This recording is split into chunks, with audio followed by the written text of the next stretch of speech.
আসসালামু আলাইকুম ওয়া রাহমাতুল্লাহ।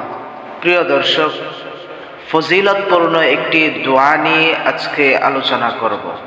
দোয়াটি অনেক ছোট, অনেক সহজ, ইচ্ছা করলেই আমরা আমল করতে পারবো ইনশাআল্লাহ। চলুন তাহলে সেই ফজিলতপূর্ণ দোয়াটি, যেটি অনেক সহজ, অসাধারণ ফজিলত রয়েছে, ফজিলত আমরা শুনব। আশা করি ফজিলত শোনার পর আমাদের সকলকেই আমল করতে মন চাইবে। ফজিলত নিয়ে আলোচনা করব, কখন পড়তে হবে, কিভাবে পড়ব সে সম্পর্কেও বলবো।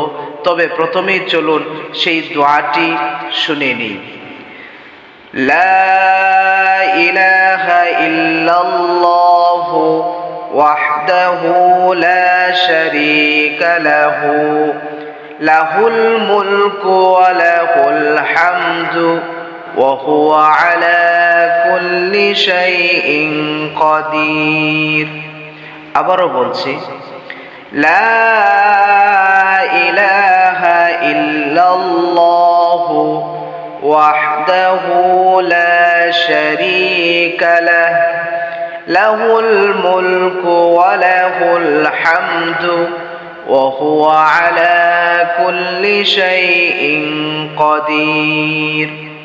প্রিয় দর্শক, দোয়াটির অর্থ জেনে নিই।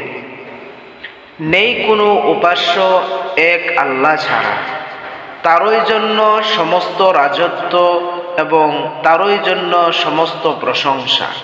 তিনি সব কিছুর উপর পূর্ণ ক্ষমতাবান। প্রিয় দর্শক, এই ছোট্ট দোয়াটির অসাধারণ ফজিলত রয়েছে। আমরা সেই ফজিলত সম্পর্কে এখন আলোচনা করব।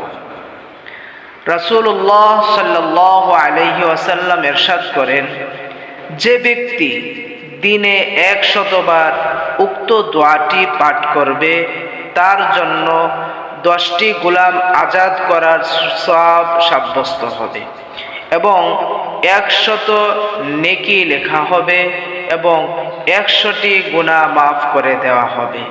সুবহানাল্লাহ। আর এই দোয়া তার জন্য ওই দিন সন্ধ্যা পর্যন্ত শয়তান থেকে বাঁচার উপায় হবে।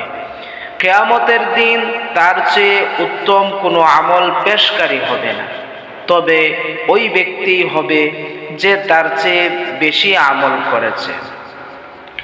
হাদিসটি সহিহ বুখারীর 6403 নম্বর হাদিস। প্রিয় দর্শক, দিন প্রচারে আপনিও সহযোগী হন ভিডিওটি লাইক, কমেন্ট, শেয়ার করার মাধ্যমে। আল্লাহ সুবহানাহু ওয়া তাআলা আমাদের সকলকে আমল করার তৌফিক দান করুন। আমিন।